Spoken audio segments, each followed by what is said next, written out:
How you doing, folks? This is Sean McVeigh with Sean's Outdoor Adventures, and I am using this knife to cut open this box.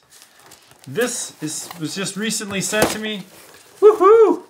This is nice, folks. So this company reached out to me, asked me if I would test out their bow, and I was like, yeah, that looks pretty nice. So this is a recurve bow, and it's coming out of Singapore, this box is. But this bow has ILF limbs, which is International Limb Fit. Now what that means, actually that's a really comfortable grip. I like that, it feels very nice. ILF limb, International Limb Fit, means that any company that makes an ILF limb will fit, the limb will fit in this bow.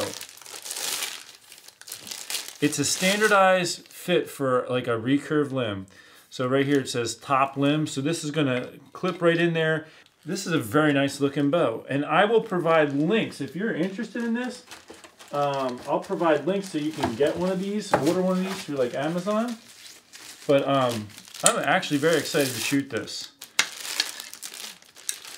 Now, one of the nice things about this type of a bow, being that you can swap out the limbs, is that, you know, if you are new to archery and you want to start with a limb that's a lower poundage so that you can work on your form and then increase your draw weight as you get stronger, you can simply buy a new set of limbs and put them on the bow. So these are actually 30-pound limbs. The reason why I wanted 30-pound limbs is because I have about a 32-inch draw when I'm shooting a recurve.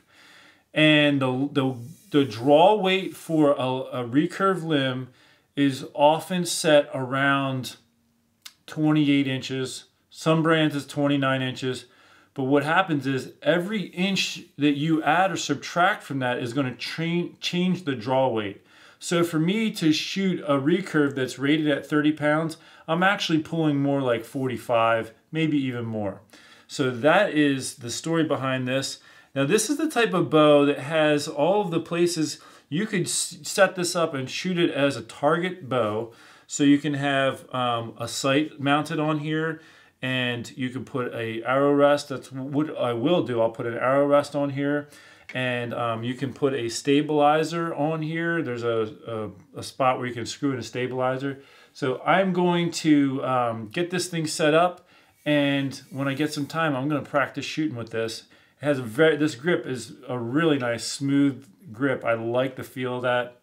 I'm actually impressed. It's a nice looking product. So I will be sure to include a link for that in the description section if this is something you're interested in. And, you know, it's very reasonably priced for a target archery recurve bow. All right, so I just looked what else was in the package. There is a thing here for stringing the bow, which is something you definitely want to use. They also give you this for putting on the shelf if you want to shoot off the shelf. You can do that, so they give you that ability.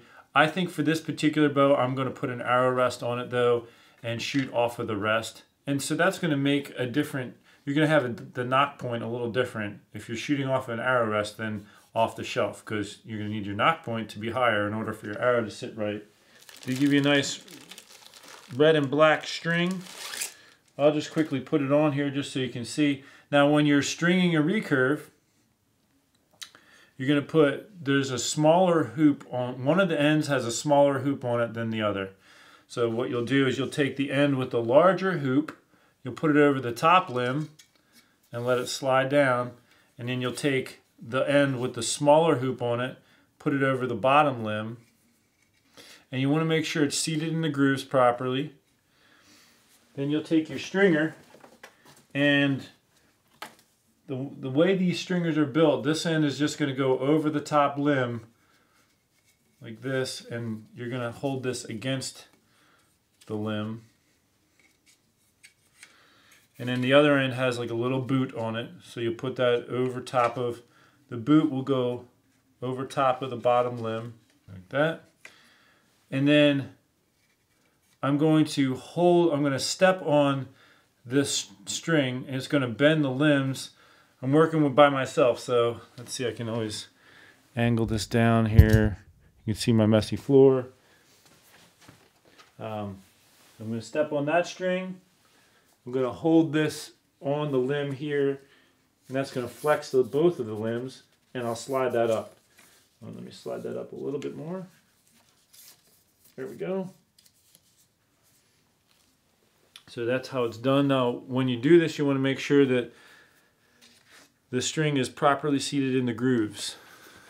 So it's always best to use a stringer when you're stringing a bow. You don't want to do it by putting it through your legs if you don't have to. So a nice recurve like this, I would not want to do that. And you can adjust the limbs with these screws there for tuning. The people say don't ever draw a bow without a arrow knocked on it and pointing it at a target. So I'm not going to draw this bow, but I can tell that it has a good feel to it right here. Actually, you know what? I have an arrow right here for my compound, and I have a target right over there. So I can just draw this back. Feels perfect. Awesome. Can't wait to shoot it. I got to get a knock on there, and I'll be ready to go. I almost forgot I was just going to edit this video, and when they reached out to me asking me if I would check out this bow, I said sure. And I'm about to be doing a giveaway sometime in the near future. Would you be interested in giving a bow away to one of my fans? To which they said yes. So you definitely want to keep an eye out for when I do that giveaway and get yourself in on winning one of these bows because they're pretty sweet and nice. Thanks again for tuning in. God bless you.